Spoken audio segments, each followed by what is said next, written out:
People don't realize this, but the grassroots really hate Kamala. One of my listeners sent me a link today to the protest flyer they put up. She's Killer Kamala. Now, already? Antifa's not as good at nicknames as Trump is. BLM is coming against her. Did you see that? Yeah. BLM. Yeah. And mind you, you'll never be woke enough for the rage mob. That's the group of people that she bailed out in 2020. Right. Yeah. This law and order, rootin' tootin' prosecutor let all the rioters out of jail. Mm-hmm. She's an open border authoritarian from a state that's failing right now. And when you don't have any principles, you can say you believe in anything at the drop of a dime. Right. That's why back in 2010, she was sort of a conservative Democrat who locked up sex workers and deported illegal immigrants and put potheads in jail.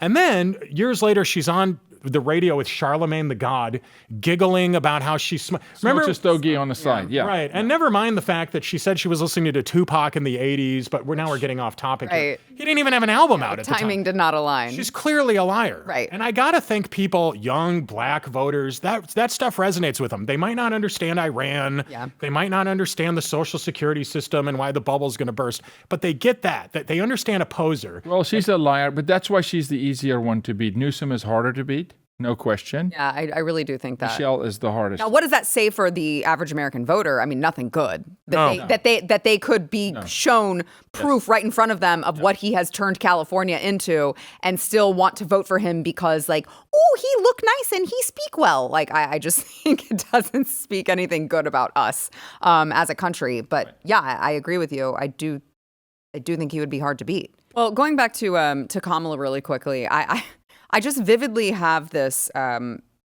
recollection of the old show that we did, The News and Why It Matters, on the old set. Okay, so many, many years ago. This was like before, I guess it was before 20, I can't remember when it was. Is that an Alex Stein set now? No. No. Even further.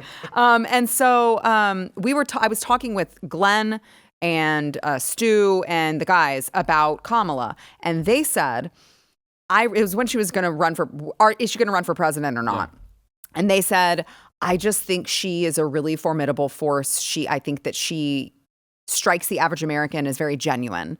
And I just think that she could be really dangerous. And I was like, I don't know what you guys are smoking. Yeah. I totally disagree. I think she comes off as completely disingenuous. I don't think that she is going to be, I don't think that Black Americans are going to feel some type of a way about her just because of the color of her skin. Like, I don't think that any of that is going to happen.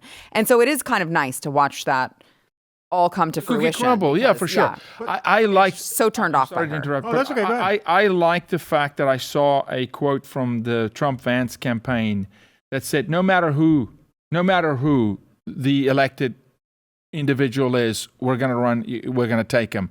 Because we can't just go Kamala, and then the convention happens and it's you waste time. Else. No. Yeah. Play above them, play past them. Let's not react again. Right. Sure. We are now in a driver's seat for once. Very, very seldom. And how long does that last? We control the narrative. Right. Take the reins and do not ever let go. I mean, I'm talking 16, 24, forever years. We have the reins now. We control the narrative. They're on their heels. Keep them on their heels. And don't now just have a Kamala campaign. Go, we are here to destroy evil. Mm-hmm.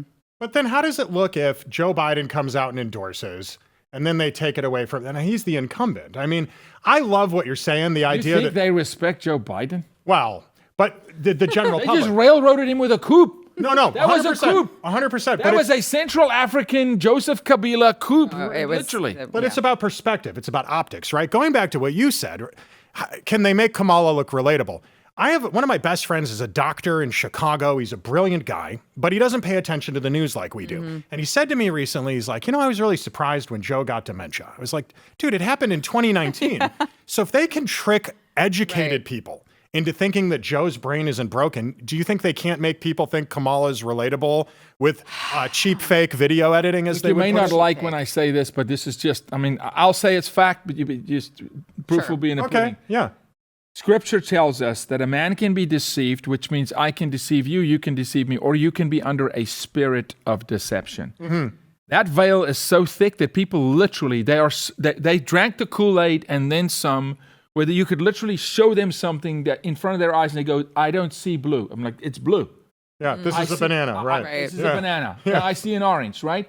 You can literally, and that's akin to how predators indoctrinate trafficking victims and how they can't see straight. So yeah, you've got a whole class, but it's generational.